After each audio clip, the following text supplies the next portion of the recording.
tolong tidak ada satupun anggota yang membawa senjata api. Maka ditetapkan hari ini 6 tersangka. Sore hari ini saya datang ke Stadion Kanjuruhan di Kabupaten Malang untuk mendapatkan gambaran lapangan tentang peristiwa tanggal 1 Oktober malam di sini.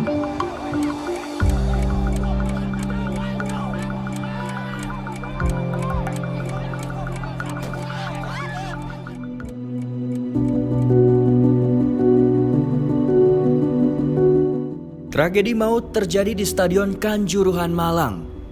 Laga Arema FC versus Persebaya Surabaya, Sabtu 1 Oktober 2022 berujung duka paling memilukan dalam sepak bola di tanah air. Tercatat, ada 131 jiwa melayang akibat insiden tersebut. Semua bermula dari adanya fans yang masuk ke lapangan. Beberapa menit ketika laga usai, dan para pemain Arema berdiri di tengah untuk meminta maaf kepada mereka karena kalah melawan Persebaya. Kekalahan pahit di kandang sendiri. Kami mencoba menyusun kronologi tragedi Kanjuruhan melalui rekaman video yang kami terima dari para penonton di stadion. Dengan metode open source intelijen, kami mengecek satu persatu video berdasarkan metadata dan titik koordinat di stadion. Kronologi yang kami susun juga diperkuat dengan keterangan saksi mata. Semula seorang penonton yang masuk ke lapangan bisa diamankan petugas keamanan lapangan atau steward. Sang fans kemudian memeluk beberapa pemain Arema, termasuk kiper.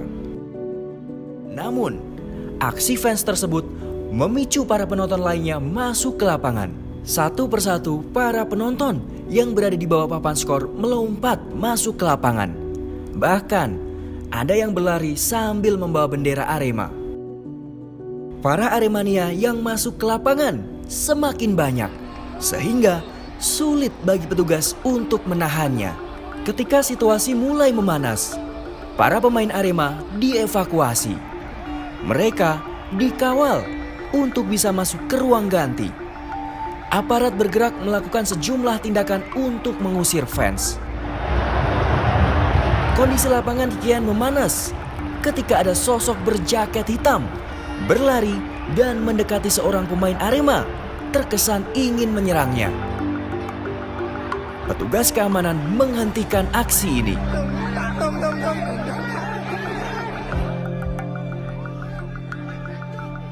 Sayangnya, upaya aparat mengamankan situasi dibumbui aksi kekerasan.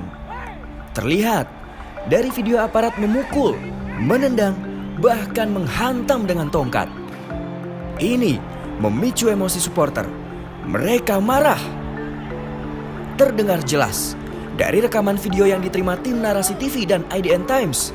Supporter Arema tersulut emosinya lantaran melihat rekan-rekannya jadi bulan-bulanan aparat. Mulai banyak fans yang merangsek ke stadion. Mereka hendak membantu rekan-rekannya untuk bisa lepas dari kejaran aparat keamanan dan melawannya.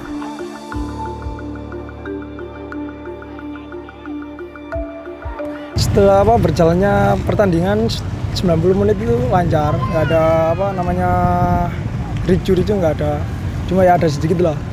Terus setelah kan posisinya yang babak pertama kan 2-2, itu sudah kayak ya tertib lah.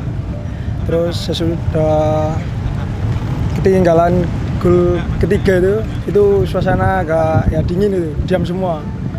Terus pas selesai pertandingan mungkin karena penonton dari supporternya Aremania agak kecewa. Itu ada yang turun ke lapangan itu untuk menanyakan gimana kok performnya kok jelek lawan derby, ini kan derby Jawa Timur, rival gitu ya. Kok kenapa kok sampai kalah gitu, ingin menanyakan, tapi banyak pihak polisi yang menghadang gitu semuanya. Oke, berarti turunnya dari salah satu supporter ini untuk menyampaikan rasa kekecewaan ya karena kalah itu ya. Menanyakan ke pemainnya dan memberikan semangat. Oke, tapi ternyata di lain sisi justru ada pihak polisi tadi, pihak kepolisian ya, yang sempat menghadang yang gitu menghadang.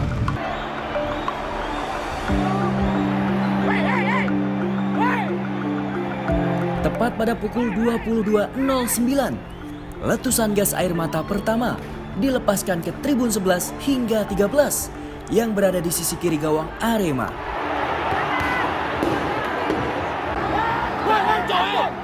Satu persatu bunyi letupan senapan yang melepaskan gas air mata diarahkan ke penonton.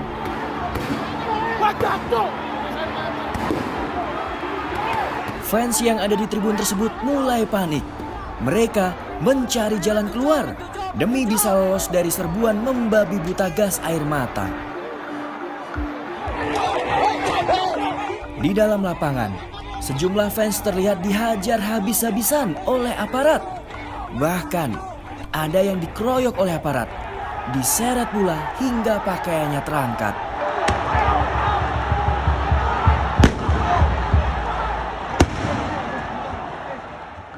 Ketika dampak gas air mata meluas, ratusan fans mulai mencari jalan keluar dari tribun.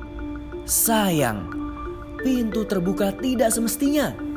Hanya sedikit saja pintu besi terbuka dan hanya bisa dilewati oleh satu orang, sehingga membuat penonton yang ingin keluar saling terhimpit.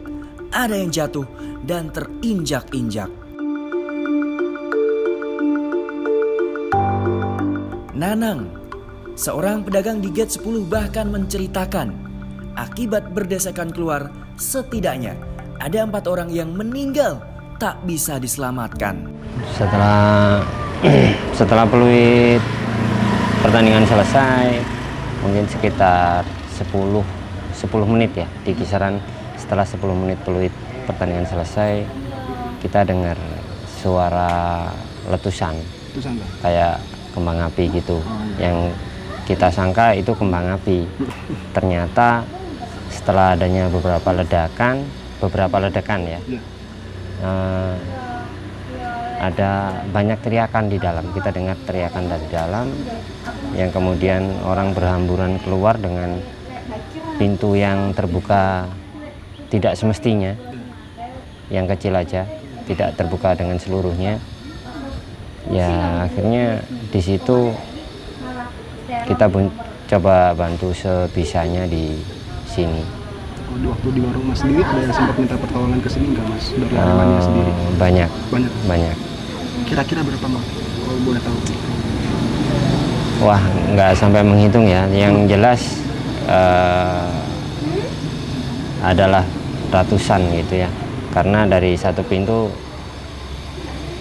otomatis minimal anggap sekitar 2.000 orang yang keluar dari sini, yang bisa langsung ambil ke arah lain dan yang mampir belok ke arah warung kita juga banyak gitu. Kondisinya saat itu gimana tuh Mas, yang di warung Mas itu? Teman-teman pingsan atau bagaimana tadi itu? Teman-teman mulai mengeluhkan perih di mata, kemudian panas di kulit gitu.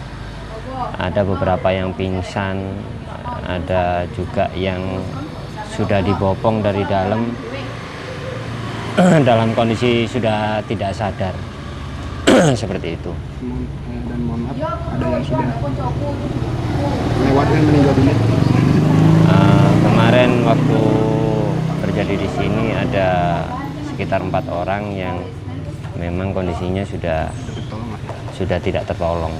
Kita sudah coba kasih bantuan nafas buatan, kita coba pacu jantungnya sebisanya, tapi nihil. Kondisi di sini juga gerbangnya dikunci Mas? Gerbangnya dikunci, hanya pintu kecilnya yang dibuka. Iya. Berarti tidak terbuka full gitu Mas? Tidak terbuka full. Itu kan ada di tengah ada pintu yang kecil terbuka dua-duanya. Nah, dan ini pintu besinya ini bisa dibuka seluruhnya seharusnya. Iya. Tapi saat itu hanya terbuka yang kecil saja. Itu cukup masuk orang nggak Mas? Cukup, tapi hanya satu. Kalau 2 orang harus miring gitu. Gas air mata bikin panik. Penonton berdesakan menghindari, mencari jalan keluar. Di sini, korban jiwa berjatuhan. Banyak dari mereka yang kehabisan nafas dan akhirnya dilarikan ke lorong ruang ganti. Naas, tak semua selamat. Megap-megap dikepung ratusan orang, diinjak-injak, nyawa mereka melayang. Korban yang meninggal di tempat terpaksa dijajarkan di lorong, menunggu evakuasi dari pihak rumah sakit.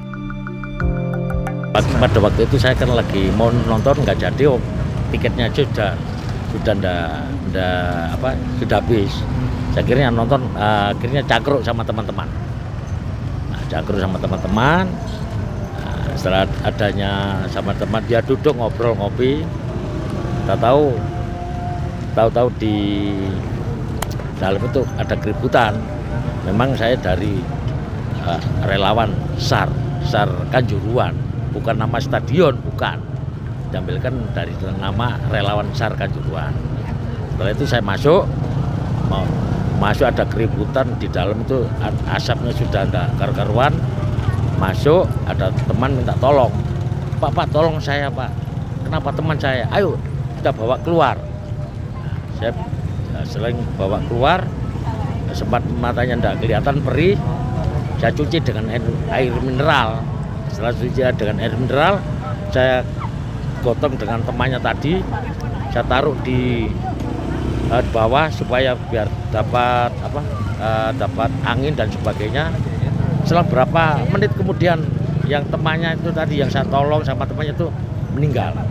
Terus yang temannya tadi itu nangis, rumahmu mana, siapa namamu, nggak tahu. Posisi Bapak waktu itu kok bisa masuk gimana? Masuk lewat sini, lewat pintu masuknya PMK.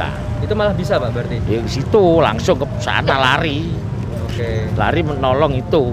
Berapa orang Pak yang Bapak coba untuk selamatkan? Yang saya tolong itu cuma satu. Karena temannya tadi, Pak saya minta tolong Pak, mohon bantuannya. Saya bantu. Oke. Nah, dengan tujuan saya ke sini mengembalikan sepatu yang dia pakai. Berarti saat kejadian ternyata yang Bapak tolong itu nggak ada, akhirnya sepatunya kok bisa ada di Bapak, gimana Pak? Itu kan waktu itu dilepas sama temannya. Masih diangkat. Bawa, saya yang membawa. Saya bopong gini. Setelah saya bopong, saya cuci dengan air mineral. Gini masih ada nyawanya di bawah. Setelah dari bawah itu maunya tuh didingin, maunya dingin biar kena oksigen, kena udara segar. Ternyata apa yang terjadi? Allah berkehendak lain. Rekaman video yang muncul dalam tragedi di Stadion Kanjuruhan Sabtu 1 Oktober 2022 silam menunjukkan jika hasil tembakan dari 11 personil menurut Kapolri Jenderal Listio Sigit menciptakan puluhan titik gas air mata. Personel yang menembakkan gas air mata di dalam stadion 11 personil. Kemudian terkait dengan temuan tersebut, tentunya setelah ini akan segera dilaksanakan proses untuk pertanggungjawaban etik. Namun demikian, sekali lagi, tidak menutup kemungkinan jumlah ini masih bisa bertambah.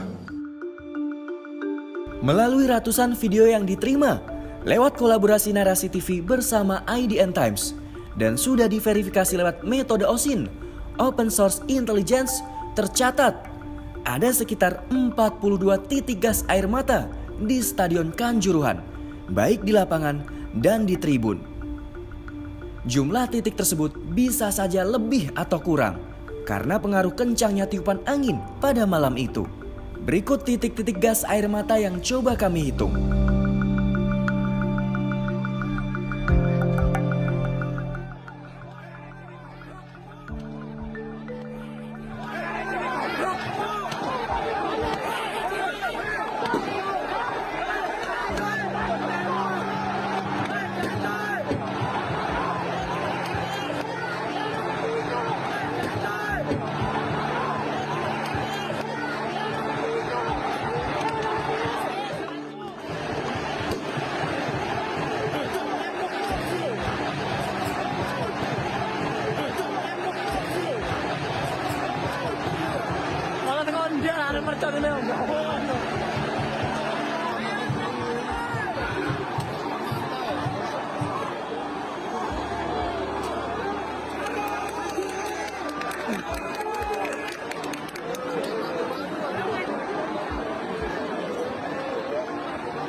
Untuk dulur-dulur yang gawa banyak dulur mending tam 30.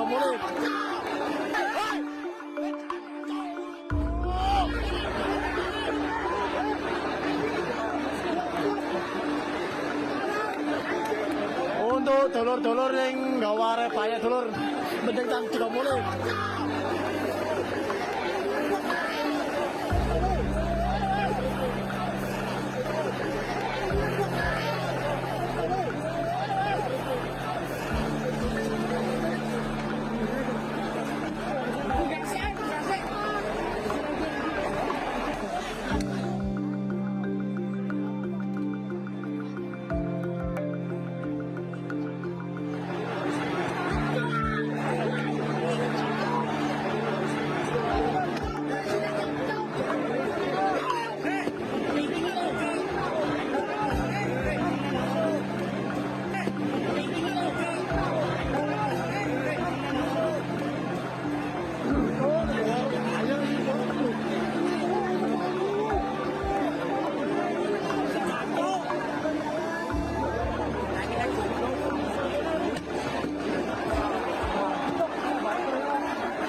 Proses ini begitu cepat. Terjadi kepanikan luar biasa dari para penonton. Mereka mulai mencari jalan keluar dari stadion, namun kesulitan karena banyak pintu yang dikunci. Laga sepak bola yang biasanya jadi ajang kegembiraan berubah jadi malapetaka bagi korban dan keluarganya.